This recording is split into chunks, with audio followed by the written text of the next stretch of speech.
ഇന്ന് തന്നെ ഡൗൺലോഡ് ചെയ്യൂ. കാണൂ നിങ്ങളുടെ ഫേവറേറ്റ് ഷോസ്.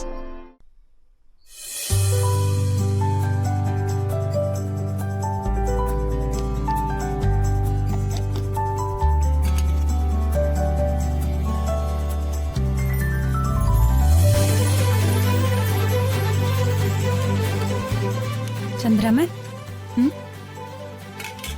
അത്യാവശ്യം ജോലി വല്ലതും ഉണ്ടോ? ഇന്ന് ഞാനൊരു സ്ഥലം വരെ പോകുന്നുണ്ട്. അതെന്താ ഒരു സ്ഥലം? എവിടെ പോകുന്നു? ദുർഗയുടെയും കിരൺജയന്റെയും സ്കൂളില് ഇന്ന് ക്രിസ്മസ് ഫംഗ്ഷനാ. അപ്പോ എന്നോടും കൂടി ചെല്ലാൻ പറഞ്ഞു. അതിനെന്താ, നീ പൊയ്ക്കോ. വേറെ ജോലിയൊന്നുമില്ല, എനിക്ക് ചെയ്യാവുന്നതേ ഉള്ളൂ. നിനക്കിന്ന് ഫുൾ ടൈം ലീവ് പോരെ?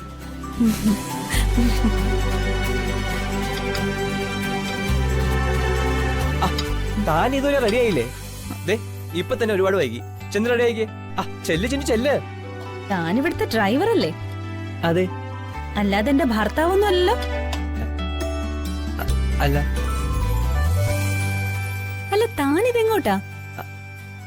അപ്പോഴേക്കും ചിന്നു മറന്നോ? അത് എന്ത്? ഇന്ന് സ്കൂളിൽ ചെല്ലാന്ന് ഇന്നലെ കിരണിന് നമ്മൾ വാക്ക് കൊടുത്തില്ലേ, അത് മറന്നുപോയോ? നമ്മളോ? താൻ വരുന്നില്ല, എന്തോ തിരക്കൊക്കെ ആണെന്നല്ലേ പറഞ്ഞത്?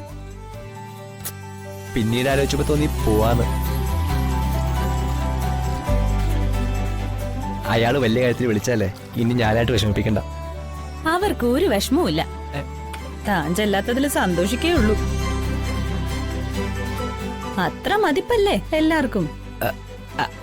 അത് മാത്രല്ല കാര്യം, ഇവിടുത്തെ സാറിന് പോകാൻ പറ്റാത്തോണ്ട് എന്നോട് പോകാൻ പറഞ്ഞു. സാറിന് പോവാൻ പറ്റാത്തോണ്ട് താൻ പോവാനോ? താനെന്താ ഇവിടുത്തെ സാറിന്റെ മോനോ? ചില സമയത്ത് തന്റെ പെരുമാറ്റം കാണുമ്പോ അങ്ങനെ തോന്നും, അതാ ചോദിച്ചത്. അല്ല, എനിക്ക് അറിയാൻ പാടില്ലാത്തോണ്ട് ചോദിക്കുവാ. തനിക്ക് അമ്മയും അച്ഛനും ഒന്നുമില്ലേ? അവരെ കുറിച്ചൊന്നും ഇതുവരെ പറയുന്ന കേട്ടിട്ടില്ല. വീട്ടിൽ പോകുന്നതും കാണുന്നില്ല. വീടും കൂടും ബന്ധവും സ്വന്തമൊന്നും ഇല്ലേ?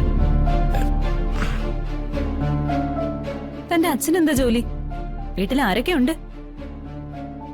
വീട്ടില് അച്ഛനും അമ്മയും ഒരു ചേട്ടനും. അച്ഛന്റെ കൂലിപ്പണിയാ. അമ്മ ഒരു വലിയ വീട്ടിലെ അടുക്കള പണിക്ക് നിൽക്കുക.